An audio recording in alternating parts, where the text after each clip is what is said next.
In just a few short months, voters in New Hampshire, Iowa, and Nevada will head to the polls. Nevada is the first Western state to vote, and in a few days, Nevada's Culinary Union will host a series of town halls featuring Democratic candidates Elizabeth Warren, Bernie Sanders, and Joe Biden. Meanwhile, Joe Biden is getting one of the first major endorsements in the state. Ahead of the Thanksgiving holiday, Congresswoman Diana Titus announced that her support for the former vice president, saying in part, "I believe nominating Joe Biden gives us the best chance to enact progressive reforms." So, here to give us a look at the ground in Nevada and to discuss the effort to keep the state blue is a reporter at the Nevada Independent, Megan Messerly. She joins us now via Skype. Megan, it's great to see you.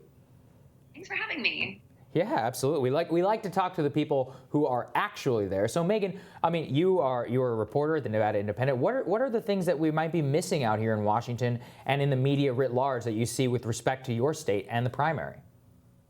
Right, so I think one of the really interesting things that we've seen is this sort of continuous support for the former vice president here. We had a series of polls come out in October that showed significant support, a wide margin for him over Vermont Senator Bernie Sanders and Massachusetts Senator Elizabeth Warren.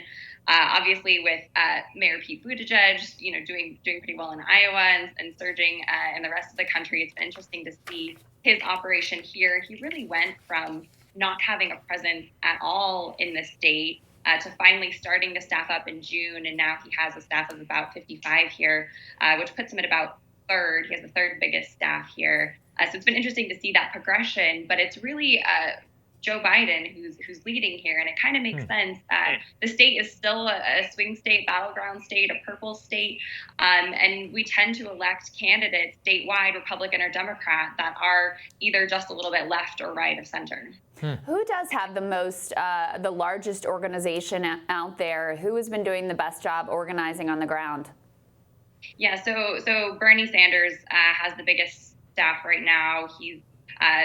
They're all increasingly staffing up, but he has the biggest staff here, followed closely by Elizabeth Warren. Her team was actually the first to get on the ground here. Her staff landed in January, right after she announced. So they've made a significant and long commitment to this state.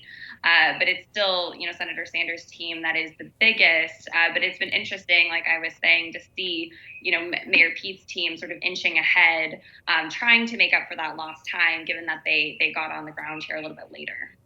Megan, give us a sense of who are some of the key players in Nevada politics. What has come down to? Which unions in particular? I know that's very important in the Democratic primary. Where do they stand, and what can we expect to see? Right. So as you mentioned at the beginning, the big union here, the big endorsement that everyone's seeking is the Culinary Union. They're the ones that represent our, hotel workers, casino workers here across the state. They're a huge presence. They have a massive organizing force. They're really good at getting their members out for union elections and everything they need to do with the unions, but they've also been a major player in politics, and they really can make the difference in an election if they decide to endorse by mobilizing their members. They have about 60,000 members, and when you think about the number of people who actually turn out to caucus in Nevada, it was about 86,000 in 2016. So if they can even get a fraction of their members, that can make a huge difference for a candidate. So they've been starting to have these town halls with presidential candidates. They had one with Senator Harris. She was the first one, obviously, before she dropped out of the race. Now we have sort of these big three coming up with the former vice president and with Senator Sanders and Warren. The interesting thing is the union has not yet said whether they plan to endorse or not. They've kind of remained coy on that front. That's not unusual for them, so we're all watching and waiting to see whether they do decide to get involved ahead of the February caucus or not. And do you know specifically how that process works? Because one of the dynamics we saw in 2016 was unions where the leadership essentially decided who they were going to endorse, mostly lined up behind Hillary Clinton.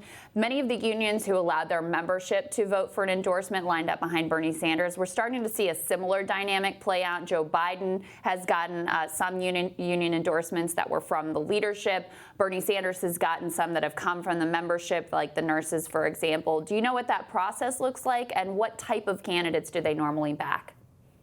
Right. So I think that's an interesting point. That's something that I've talked with the union secretary treasurer Gioconda Arguello sign about. She's, talked to me a little bit about sort of the healthcare struggles that they've had in trying to figure out who they're going to endorse, because a big thing for the culinary union is they have this union health trust.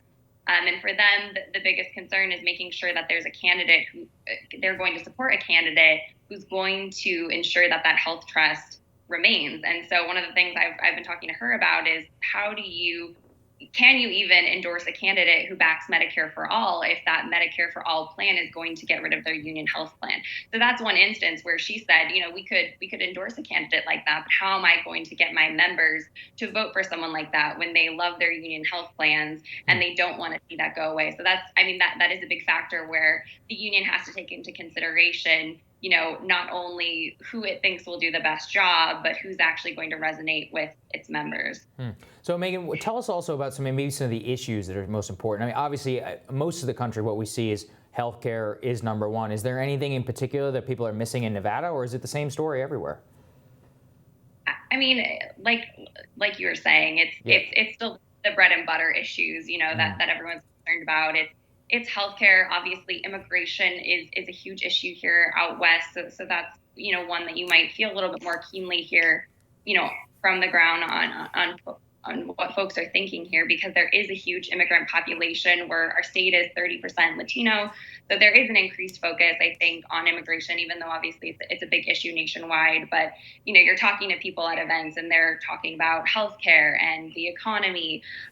They're talking about the environment. A lot of young people fired up about the environment. So it's kind of the same things we're hearing everywhere.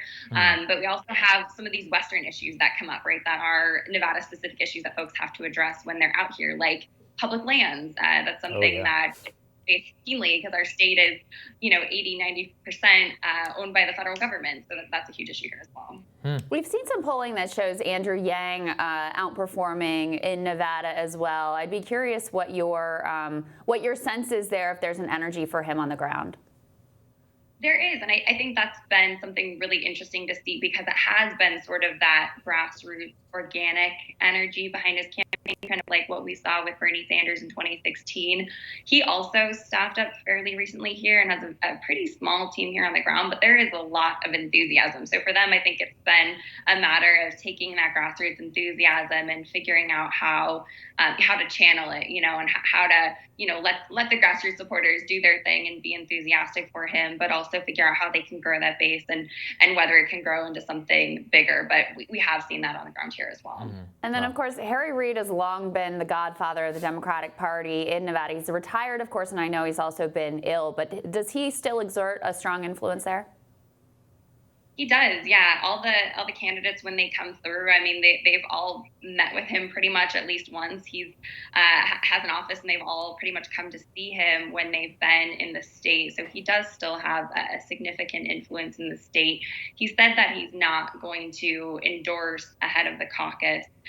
So that's not something that we're watching out for. But at the same time, he's very involved behind the scenes. So we'll be watching and waiting to sort of see, how things are moving. And if we see any subtle indications of his support in favor of any one candidate, because even though there's not sort of public support, he's very connected to the Democratic infrastructure here and the powers that be, and will play a significant role in this process. Yeah, and connected, I know, to the unions as well, which obviously is very important. Megan, thank you so much. It's really great to have your insights.